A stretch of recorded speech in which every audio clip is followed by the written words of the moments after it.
Ça va les menteurs et les incompétents? Vous dites que ce texte il est important. Vous savez combien on est... 5 mai 2026, l'Assemblée examine la loi contre la fraude sociale et fiscale.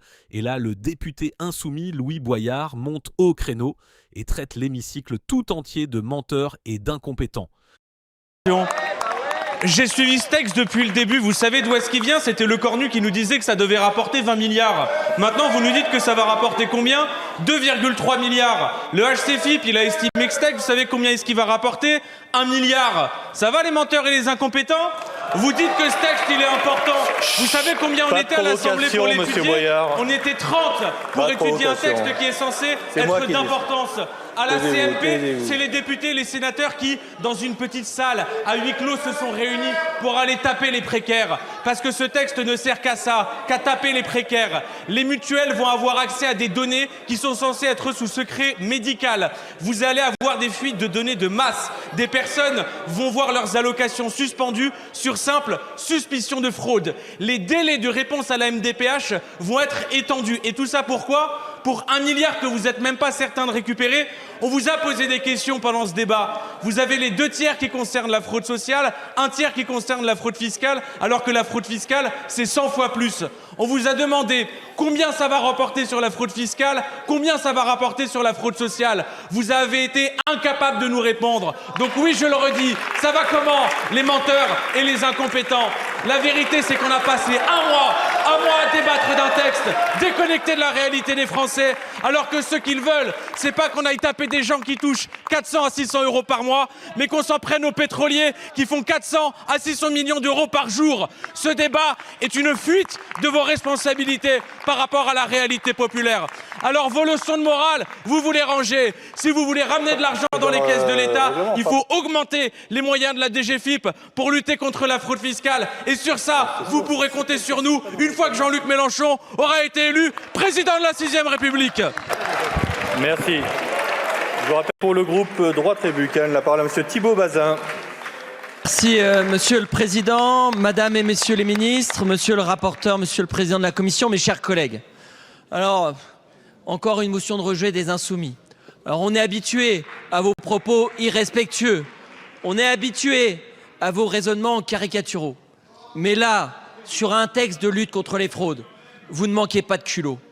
Vous ne manquez pas de culot. Mais oui, parce que quand... Et je vous ai écouté, Monsieur Boyard, on n'entend pas les mêmes choses. Ce texte, on l'a demandé depuis plus d'1 an.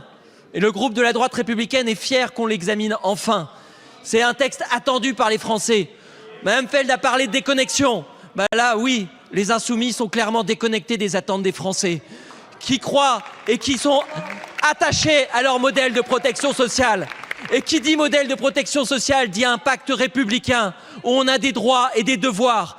Et on ne peut pas, à travers votre motion de rejet, qui est en fait une motion de soutien envers ceux qui trichent, envers ceux qui volent la sécurité sociale, alors que notre pays a besoin de moyens pour nos hôpitaux, pour la branche vieillesse, pour la branche autonomie, pour la branche famille.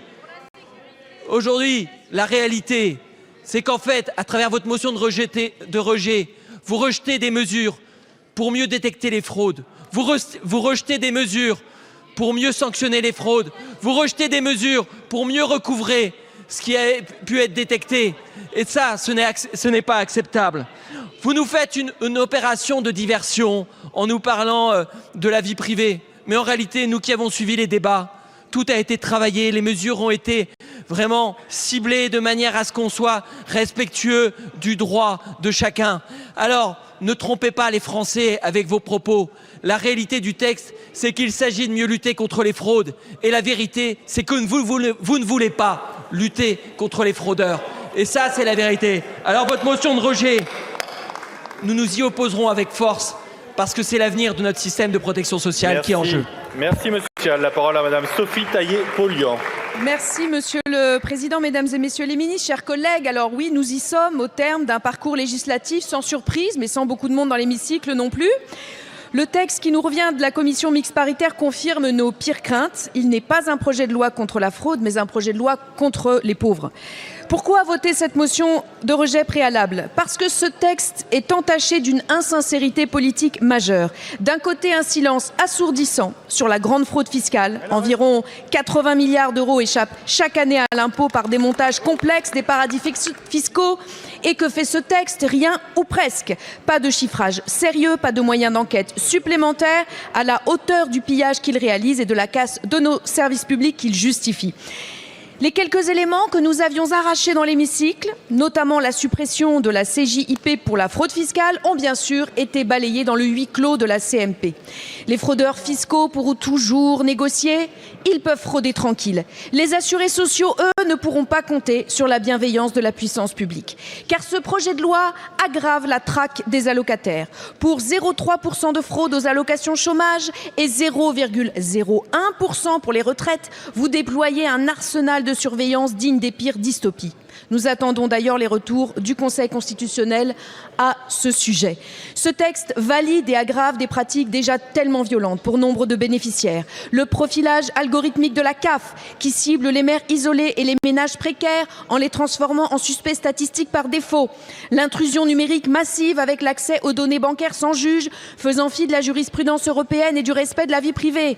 La collecte massive de données sensibles, un risque démocratique majeur à l'heure où les cyberattaques se multiplient. C'est le choix politique du gouvernement. La complaisance pour les puissants, la suspicion pour les modestes et l'inaction sur la cybersécurité. Mes chers collègues, on ne construit pas une société de confiance sur le soupçon généralisé envers celles et ceux qui ont déjà le moins. Nous voterons cette motion de rejet. Merci Madame la députée. Contre cette motion de rejet. Merci Madame la députée. Je vais mettre aux voix cette motion de rejet. Vous inquiétez pas, c'est à main levée. Qui est pour? Qui est contre? La motion de rejet n'est pas adoptée. Là, j'ai un rappel au règlement. Madame Vidal. Merci, Monsieur le Président. Je voudrais faire un rappel au règlement au titre des articles 70, bonne tenue des débats, outrage, insulte, injure, et au titre de l'article 71 pour que ce soit inscrit au procès verbal de cette séance. À 3 reprises, notre collègue de la France Insoumise nous a traités, nous, les parlementaires, de menteurs et d'incompétents en y incluant notre Premier ministre. Ça n'est pas acceptable dans cette enceinte, l'irrespect des parlementaires et l'irrespect de notre gouvernement. Donc pour que la France insoumise ne soit pas aussi la France impunie, merci de noter ça au compte-rendu de séance. Merci Madame la députée, ce sera noté au compte-rendu. Un rappel au règlement, Madame Catala. Merci Monsieur le Président. Je fais également un rappel au règlement au titre de l'article 100 et de l'article 71, je ne sais plus quel alinéa, sur la bonne tenue de nos débats.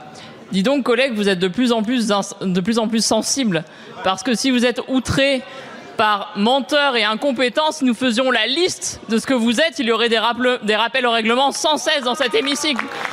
Et il faudrait un petit peu renouveler votre vocabulaire, parce que la France impunie, la France irresponsable, ça n'amuse absolument plus personne. En réalité, vous savez que vous allez vous prendre... S'il vous plaît, s'il vous plaît, s'il vous plaît, s'il vous plaît. J'écoute. C'est terminé, voilà. La séance est suspendue pour 5 minutes. La vraie fraude, c'est celui qui touche 500 € par mois ou celui qui en planque des millions? De quel côté êtes-vous? Dites-le en commentaire et abonnez-vous à En Clair.